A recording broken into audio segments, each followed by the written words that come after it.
Hi everyone, this is JC. Today we're gonna explore the myth behind taking caffeine before a workout. First of all, here's the disclaimer. I'm not an expert in this field and I'm just sharing what I find from the online source. I can make mistakes and if this is the case, do let everyone know in the comment. And now, let's dive into our topic. Some people say that drinking coffee before exercise can enhance your endurance in sports activities. You remember last time you did cardio? Was it good or it could be better? Or maybe you don't do at all. You slow down, stop and rest because you feel tired and unable to continue. Here's the good news for you. Most studies have shown that ingestion of caffeine can make your cardio more enduring. That's pretty solid and most people agree about it. You first need to understand how our body works. Our muscles are composed of trillions of cells. They need fuel just like your car needs petrol. When we eat, carbohydrates are broken down into glucose, glycogen, and fat. Glucose is used to immediately fuel our cells, and the extra glucose is being stored in our muscles and livers as glycogen. When our glycogen tank is full, the excess glucose will be stored as fat in our body. When we work out, glycogen is being consumed, but this glycogen can deplete after a long period of workout. At this moment, you can feel exhausted and sluggish. And when you're tired, your performance drops significantly. This is especially true for endurance sports like cycling, marathon, and hiking. And caffeine does a good job in promoting fatty acids being used as the primary energy, sparing glycogen from depleting quickly. Since your glycogen reserve depletes slower, you feel more energetic than before throughout the exercise. Your performance in endurance sports is therefore boosted. It makes sense, but what do the researchers say? Jonathan Wiles and his team did a research on December 2006. 8 trained cyclists performed a 1 km time trial under 3 conditions: caffeine, placebo, and control. An improvement of 3.1% was observed compared with the placebo condition.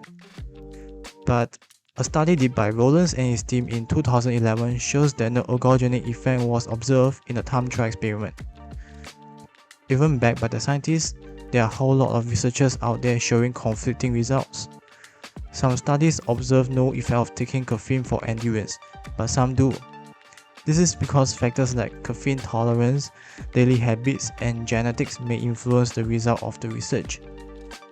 But we can see that coaches from different sports are actually encouraging their players to take caffeine before their training and competition. They are the ones who keep track of their players' performance. Maybe they are in a better position to validate this statement. Anyway, I'm sure that you are not interested to know because you don't do cardio. I mentioned just now that consuming caffeine may encourage body to use more fat as the fuel. This is actually a fat burning process. And if you want to reduce your body fat level, or you are planning on the cutting phase, you might be interested in this section. We all know that doing aerobic exercise like running and cycling can effectively burn your fat. And we can reasonably conclude that combining aerobic exercise with coffee can lead to more fat being burned. This study is actually proving this. 15 active caffeine-naive men completed graded cycling exercise tests 4 times at 7 days intervals. Each participant ingested 3 mg per kilogram body mass of caffeine or a placebo at 8 am and 5 pm in a randomized fashion. And they observed that fat burning after taking caffeine was 11% more in the morning and 29% more in the afternoon. I've forgotten that you don't like cardio. You want to become Arnold. You don't want those big fatty muscles. You want to get muscle definition, which is a product of both intensity training and a seriously low body fat percentage. You know, cutting is a painful process, and that's why you hope that your cutting would effectively lead to more fat loss. Well, caffeine can make your fat loss process even more effective. A cup of black coffee without adding other ingredients contains 2 calories but promotes your body using more fat for energy. Remember, drinking coffee alone does not help you lose fat. To achieve it, you must create a calorie deficit, meaning that your calories expenditure must still be greater than your calories intake. Which means you still need to make sure you burn more calories through workout and you consume less calories from a meal. With caffeine, you can build a physique body more effectively.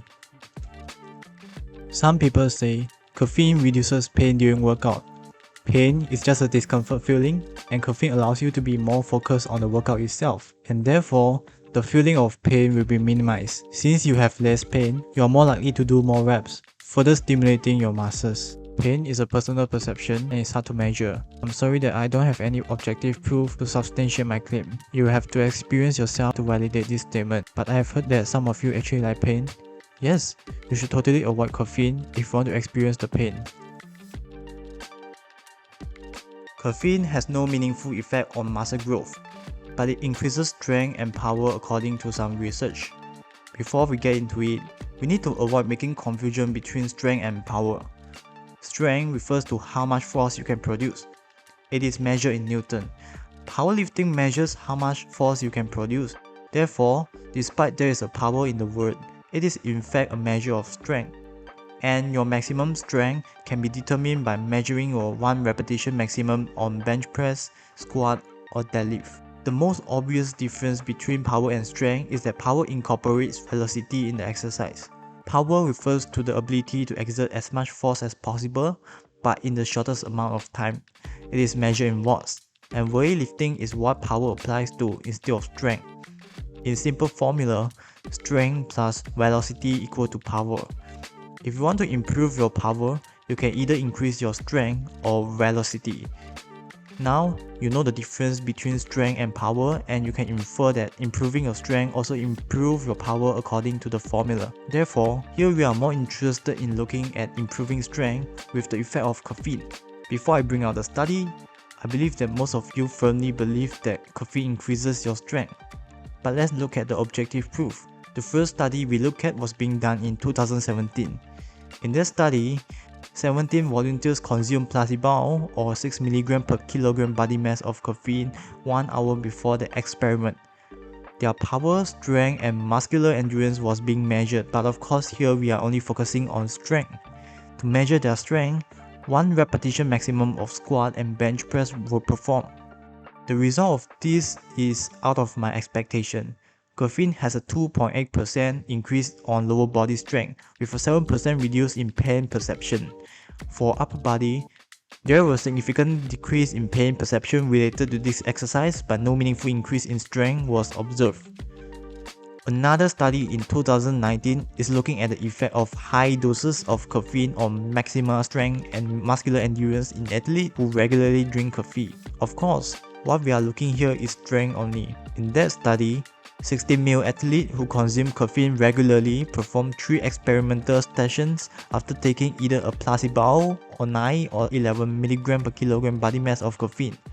In each session, participants perform a 1 repetition maximum bench press strength test. If you ever wonder how a maximal strength test is being performed, they have included the experimental protocol in this article. The result is that a slight but not significant effect of caffeine on 1 repetition maximum was observed in this study. The studies above are measuring men only, but how about women? This study conducted this year is measuring effect of caffeine on upper body of female. During the study, 15 female participants consumed 6 mg per kilogram body mass of caffeine or placebo before they perform a 1 repetition maximum bench press and a repetition to failure test. Of course, we look at the strength only. Analysis indicated a significant improvement on upper body strength with caffeine. So these 3 studies are telling different results. First one telling us that caffeine improves lower body strength. Second one shows that caffeine has no significant improvement on strength. And the third one sees certain increase in upper body strength. So, how shall we interpret them as a whole? Comparing these 3 studies together is not meaningful. They are being conducted in different contexts, but we can conclude something here.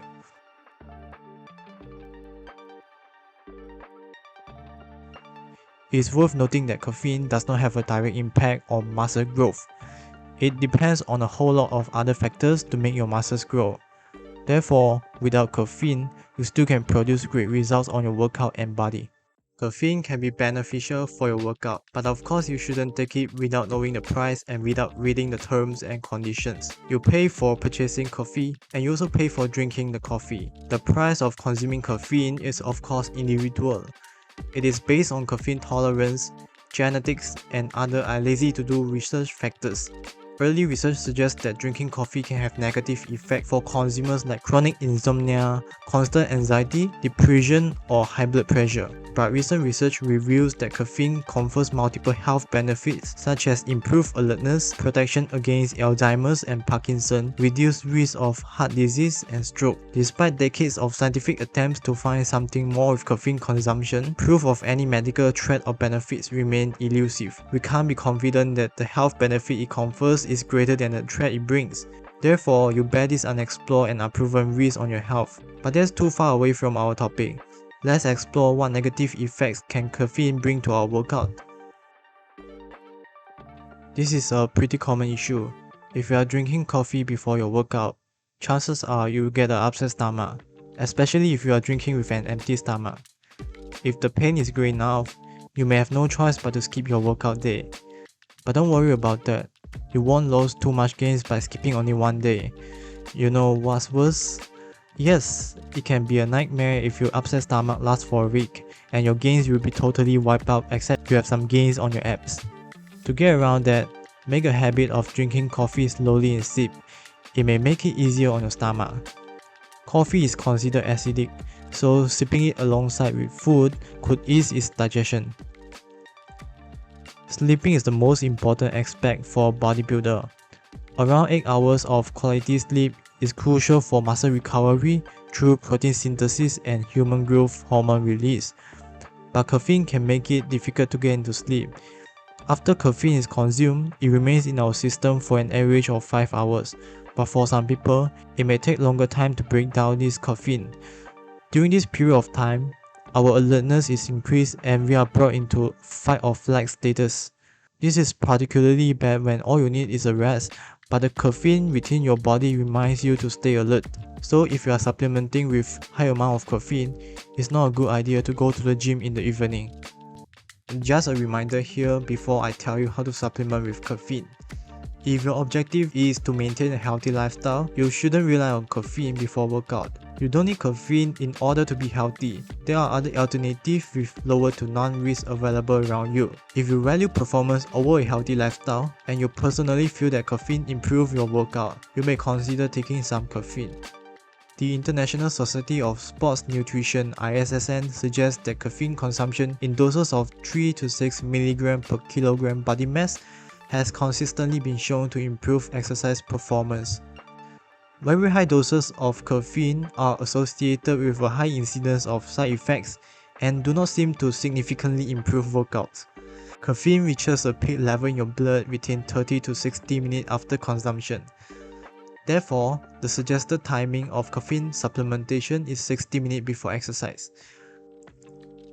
A lot of researchers have shown that taking caffeine can have positive effects on your workout.